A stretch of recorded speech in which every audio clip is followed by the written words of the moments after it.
It's Mailbag Monday, and we'll be getting through some of our listeners' questions, breaking down some of the questions we received throughout the week, all coming up on Locked On NHL Prospects. You are Locked On NHL Prospects, part of the Locked On Podcast Network, your team every day.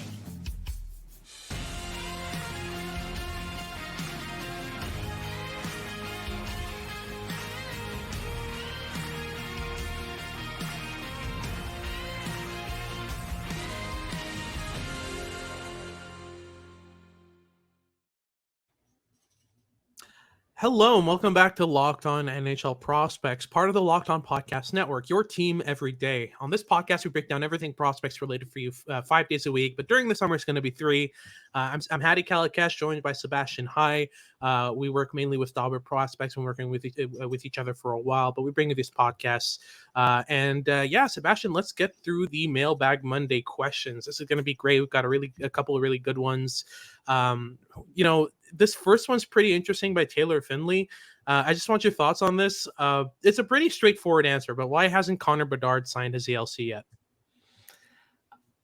I don't know. I'm not really thinking much about it because I'm expecting him to sign it. He's already skating around in Blackhawks gear. I think it's at this point, it's likely about the bonus incentives in that contract and that they're currently negotiating. But it should be done the next week or two. But yeah, my guess would be it's around the actual bonuses in the deal. That would make sense. I think also I'm not sure if he's turned 18 yet or not. I don't think he has. Not for another couple of weeks, I don't think. I think he's not eligible to sign before he turns 18, which might be a thing. Interesting. Yeah, that's possible. Yeah. But we'll look into that and get you a more direct answer soon. But from what I understand, it's either the fact that they're still working through the signing bonuses and making sure that he gets as much as possible out of his contract, or it's just simply that he's not eligible yet. Moving on to our second question from Anthony Vincenz. He wants to know what our top 10 NHL-ready draft picks from 2023 would be. Now, this was a bit difficult. I think we can start fairly easily with Connor Bedard, Adam Fantilli, Leo Carlson. That's a kind of good top 3. Pretty clearly, yeah. Pretty standard. I'd say so. Colby Barlow? Colby Barlow would be one. I think he's basic. I don't think he has any growth left to do. Like he genuinely looks like he owns, like he pays taxes. Like genuinely just he's aged in terms of prospects. He genuinely looks 30. You compare him with Lane Hudson in his draft year, and it's like, oh my god, how are you two the same age? Like there's no way. But yeah, I'd also put in maybe Nate Danielson in that category. I think Ryan Leonard maybe too. Danielson, Leonard. Sure. I don't know. Is Hanzek a bit much? He's got the frame. He's got the stamina and the general kind of pro build. Yeah, I definitely kind of put him in this range. How about Oliver Moore? I think he could. Yeah, I think he's definitely in that conversation. Along with Danielson, I maybe a bit of a curveball, but I think I'd throw in Oscar Fisker-Molgaard in that conversation too, considering how effective he was in a middle six SHL role already. I think he's quite refined in how he plays the game, and yes, he's a bit undersized, but he's 6 feet, but he's 166 pounds. Like it would be a bit of a he'd have to adapt a bit to the North American game to come over right away, which he obviously won't. I'm not saying that he will come over because we're not going to see 10 prospects in this draft class play NHL games this season. No, but sure. I think he would be in my top 10 of players who could play competent fourth line minutes. Are there any defensemen that we put in here? Because defensemen do need more time, but like Reinbacher could maybe be in there. Definitely David Reinbacher. Tom Willander? I definitely plug in Willander. That was the guy I was going to mention. Willander and Reinbacher are probably the only two Ds that could approach that conversation. I don't think either of them are there. I agree. But they both would certainly they're about as close as you can get as a D from this draft, for sure. You know, that's and it's different. It's a different ballgame than a David Jiricek, who was just genuinely one of the most like NHL ready defensemen we've seen in a long while come out of the draft. And he played NHL games last year and looked great. But yeah, no, it's just none of the guys from this year on the year are at the same level as Jiricek. So I think that it's a long shot to see them make the NHL. And one last guy I would plug in there probably would be Felix Ingersoll. Wow. I think he's already signed his ELC for Carolina. So, it's not out of the question that he makes a good impression in training camp and then plays a game or two. I don't think he's that'd going be very play the funny full... for us because he's been our Dauber prospects golden child, because I think he's the player that we had like higher than everyone else. Like of all 2023 eligibles, I think we were the most bullish compared to the like consensus on him. And Perron, I'd say, would be the two guys we had higher than most. Smart Scouting, I think, had Perron pretty high too. A few services had him high, but I think Ungersorum is the one guy that we like really, really were banging the table for compared to everyone else. Listen, he signed his ELC. That's all I'm gonna say. Yeah, I'm happy. But I think one last name I'll throw in the hat is David Edstrom. He plays a very simple, straightforward game, strong defensively. I think he's powerful enough to get by in the offensive zone and make some space for himself. And while I had him ranked 48th in the end, I don't quite see the upside of swinging for him at 32 like Vegas did. But I do think like if you were to plug him in 8 minutes a night at even strength, you could do worse at this point in time. Yeah, absolutely. And then, that kind of ties into the next question we got of which are there any, if there are any players from the second round from last year that are going to be making the NHL right away? I think the straight answer is no. I don't think it's very likely that any 2023 second rounders make the NHL right away. I think it's a long shot. But what do you think about that? Are any guys, we mentioned Oscar Fisker-Molgaard and Felix Ingersoll. Is there anyone else from that second round that you'd see make it?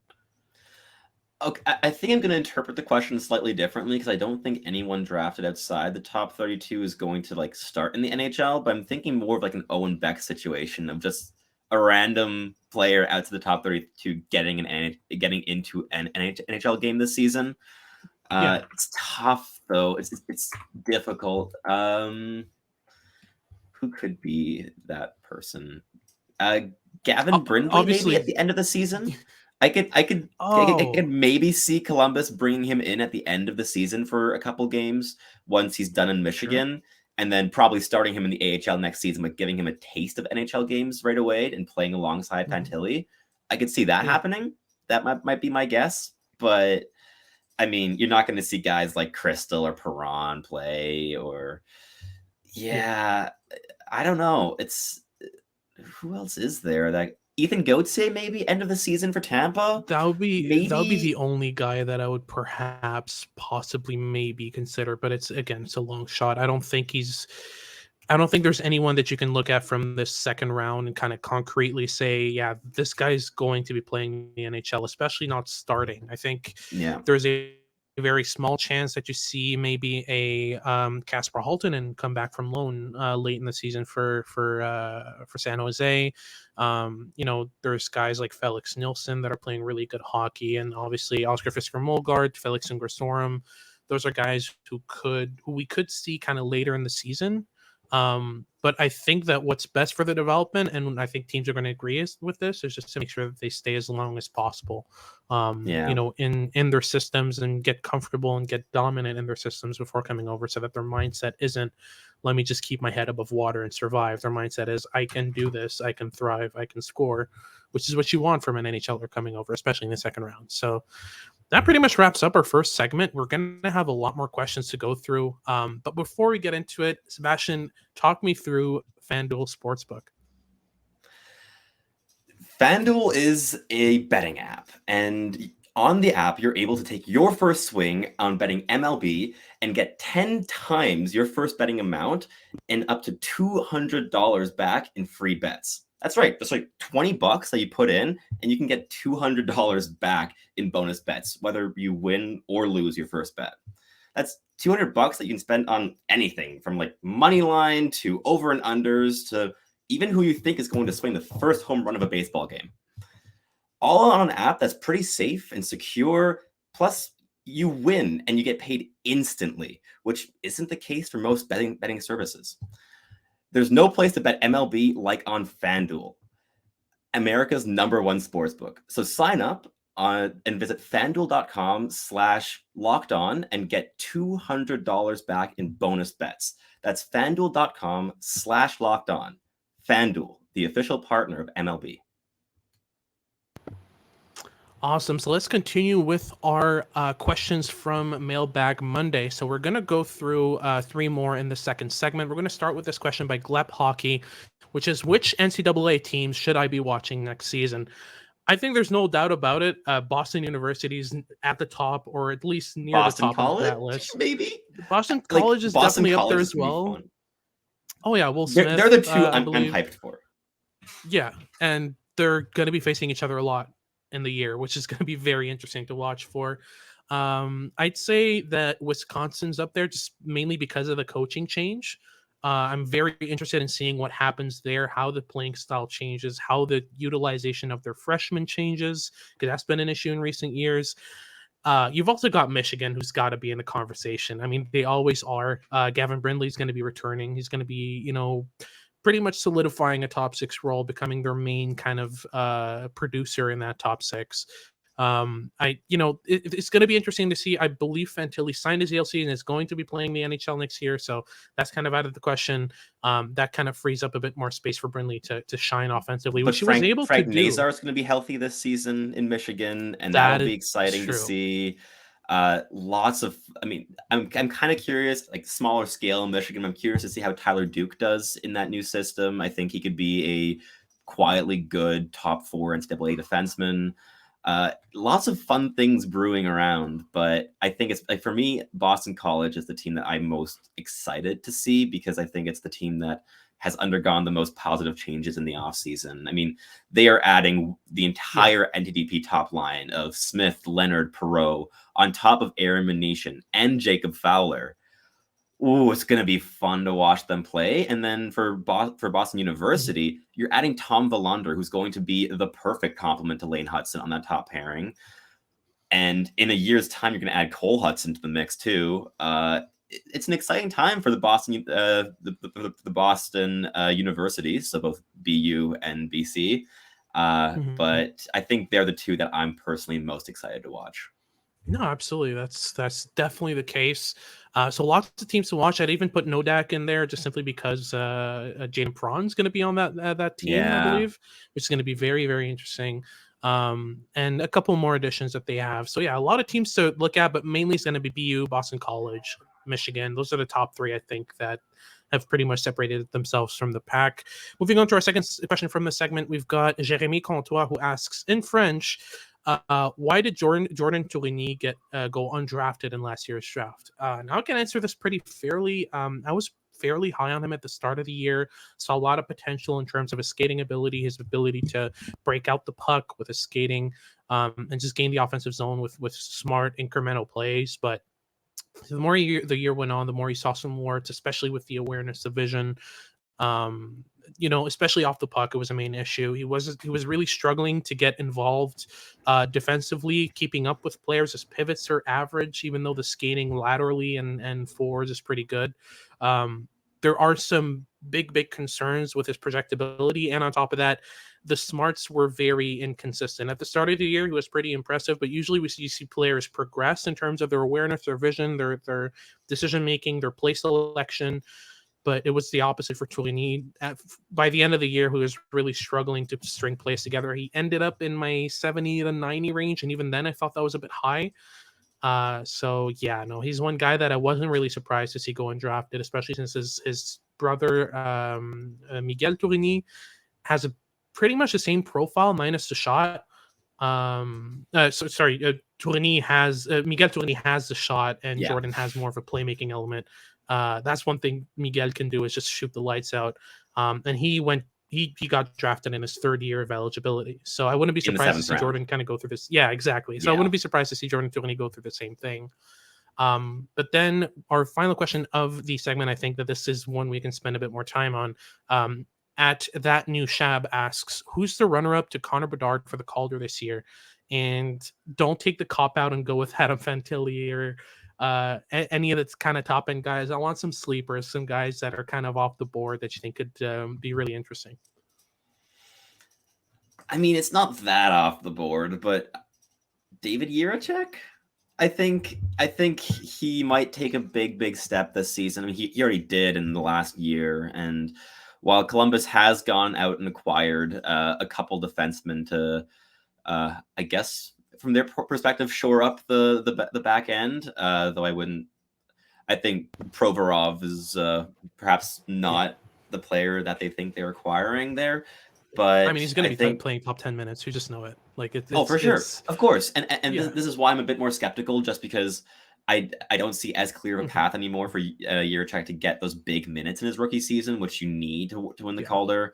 I don't think Shane Wright will. I think he's going to have a good but subtle NHL season as a rookie. I mean, it's obviously Connor Bedard's to lose.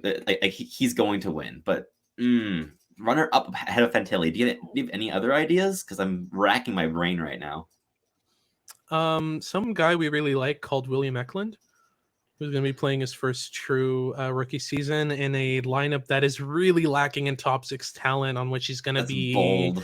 Fairly likely to be playing 15 to 18 to 20 minutes a game. Along with Phil Zadina. Yeah, or Thomas Hertl. Both, probably. Likely both, genuinely. Like, it's probably going to be that line.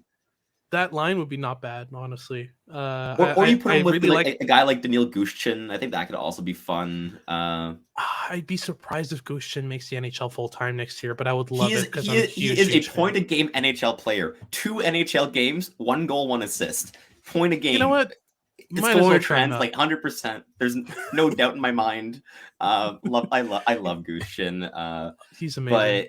But I can't quite see Eklund winning it. I don't know. Not winning it. Maybe Jesper Wallstedt if he gets some bigger minutes. But I mean, Philip Gustafson's in the way in Minnesota. Like and Gustafson's having really good numbers. And he's been Gustafson has been lights out. I think there are players that could beat out Fantilli, but their situations are kind of getting in the way, both with the Jiricek and with Wallstedt. Yeah. Is there anyone else that could unseat Fantilli for number 2 in Calder voting? Perhaps Shimon Nemec, if he has a really good season. Possibly. I think there's more of a road for him to getting a big role than Jiricek as a rookie. I think I could see him getting bigger minutes from the start, but I've always been a bit lower on Nemec. Like I've always been lower on him, and I think that he's going to be a relatively quietly effective, very, very good NHL defender, but I don't know if like Calder or Norris voting is necessarily going to be there in the future. If it ever does become that, it's definitely going to be the skating and intelligence. Of course. But it's just about how far that gets him versus the skill set, because Jiricek's skill set is off the charts. It is. He's one of the most toolsy defensemen we've seen in a very long while, whereas Nemec is very much toolkit, very much, blending the skills he has together in a way that's projectable, in a way that's useful and will lead to good results. But I mean, he doesn't have a blistering shot. He doesn't have the most high-end playmaking. He's just a really, really good skater, really good defensive rush defender with great awareness and vision. But there's nothing that jumps out at you in terms of hands, in terms of shot, in terms of skill. It's just really, really smart, good skater. And those rarely win Calders or Norrises or any awards, really. They're just quietly too subtle guys. But just like Shane Wright, exactly. It's the same reason as Wright. I think he's too subtle to like be in that contention for a Calder. Yeah, no, it's just you look at the guys that won it recently. I mean, Matty Beniers is anything but subtle. You can notice him on every shift. Exactly. Moritz Seider, anything but subtle as electrifying. Well. Mainly it was those bone crushing hits, that vision coming out of his zone, the passing ability, the blistering shot, like all of that is flashy, and that's what wins you awards. But that mainly wraps it up for our second segment. And we're going to get into our third segment here with 3 more questions, including a fun one to end things off. Just want to get started with this question by Maxwell Long. Could we get a way too early top 5 for the 2024 NHL Draft's right-handed defenseman? Top 5 is, it's like really you early. Said, way too early to look at 5 right-handed D. I could give you a top 5 of the draft, but we've kind of singled out a couple names that we really like. Kind of combining both our brains here to kind of work through 5 defensemen that we've watched. But we've taken a little break since the 2022 class, so our 2024 knowledge will grow a lot in the next couple of months, I think. For sure.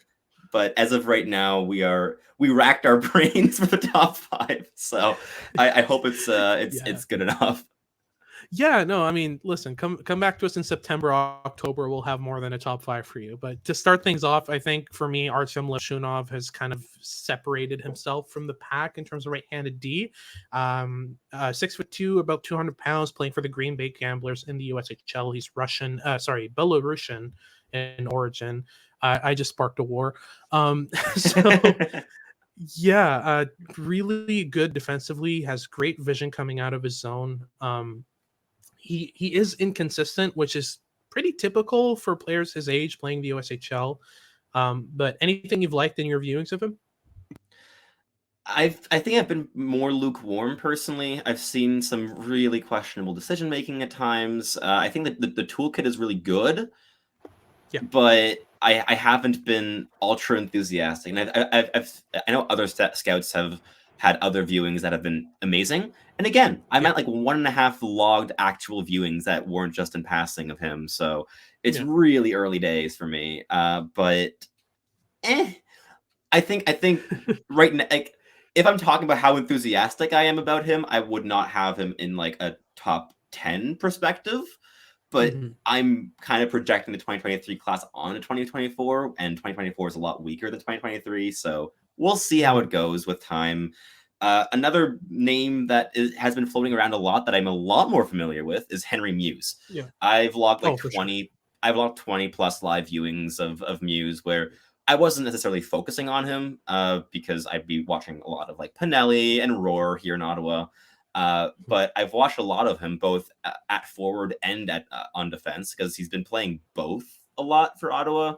And he's fun. He's skilled. He's a subtly good curl and drag wrist shot. He times his shots really well. He's very good shot selection, decent distributor.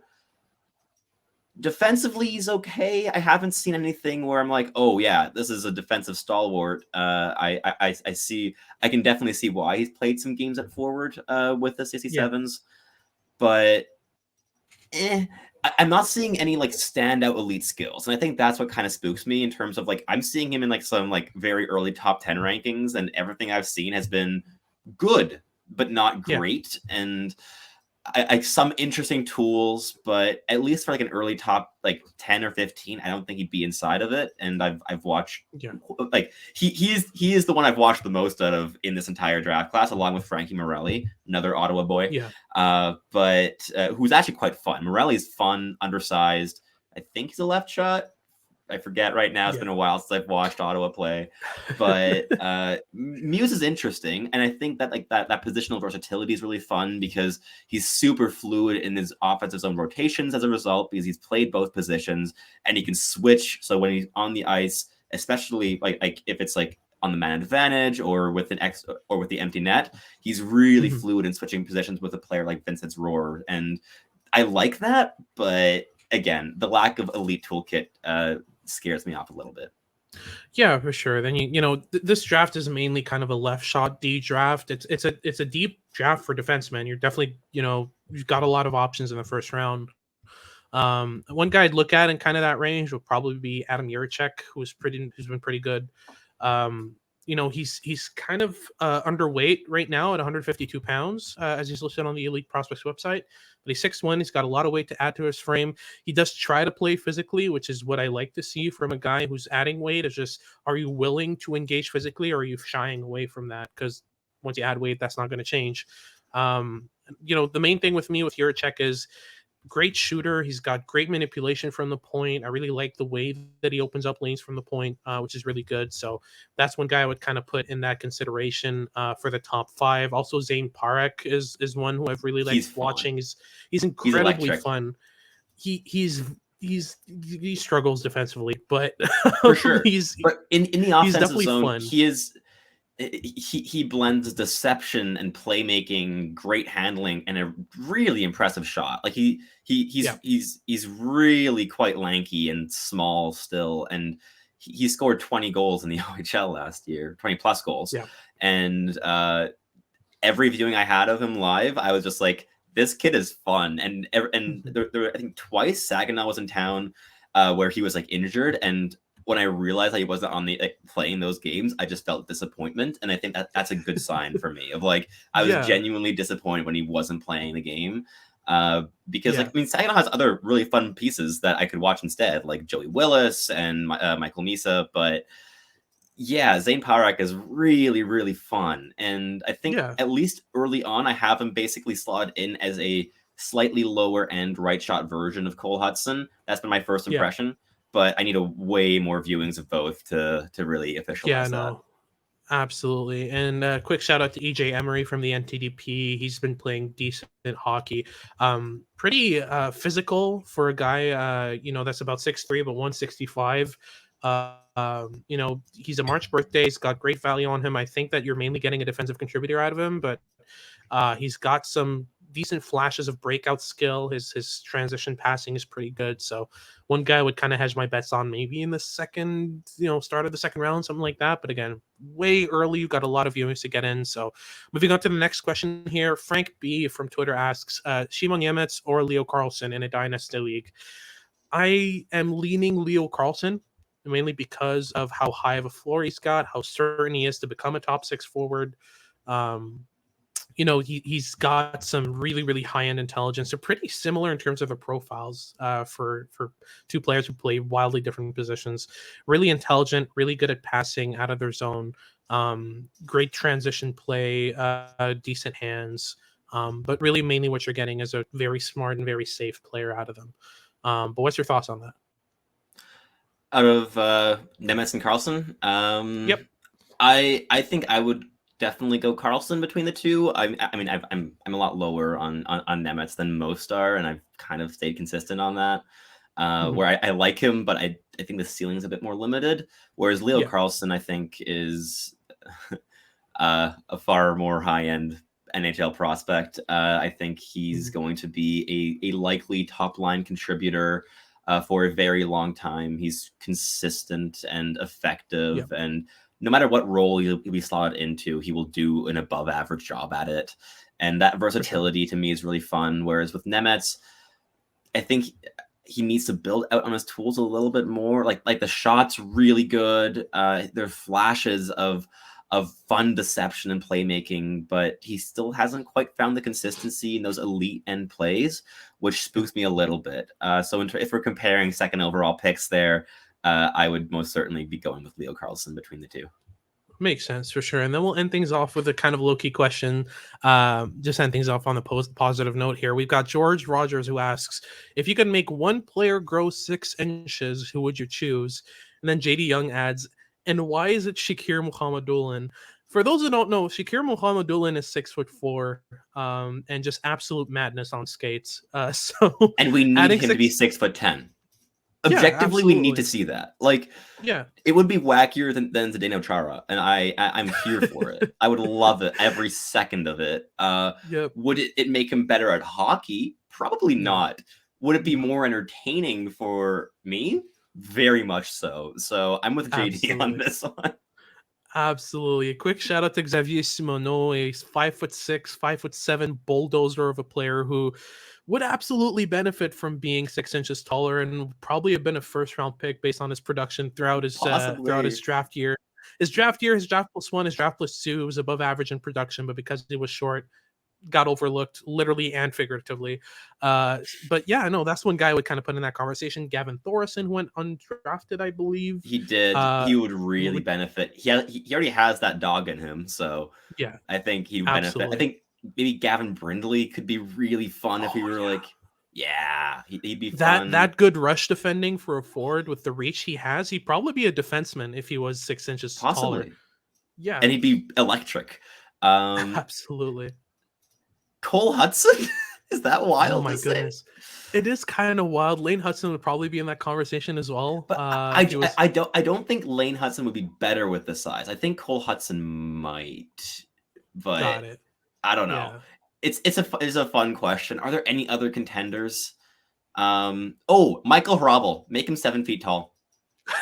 7'1". Why not? He's already 6'7" or 6'6", right? Like make him 7 feet. I believe. I need a 7'1" NHL goaltender who just takes up the entire net and doesn't have to move. Give me Hrabal, please. Just give me a brick wall. Absolutely. But that wrap things up for our first episode of the week here at Locked On NHL Prospects. If you like what you've been watching, if you're watching on YouTube, make sure to like and subscribe. Leave us comments thinking, just letting us know what you think, and maybe even plugging in a question or two for our next Mailbag Monday. If you're listening on your favorite podcasting platform, make sure to make us your first listen of the day. For your second listen of the day, make sure to check out Locked On Sports Today. They've got all your headlines for all of your news coverage for the week throughout the sports world. So make sure to check them out. This has been Hadi Kalakash with Sebastian High, and we'll see you next time.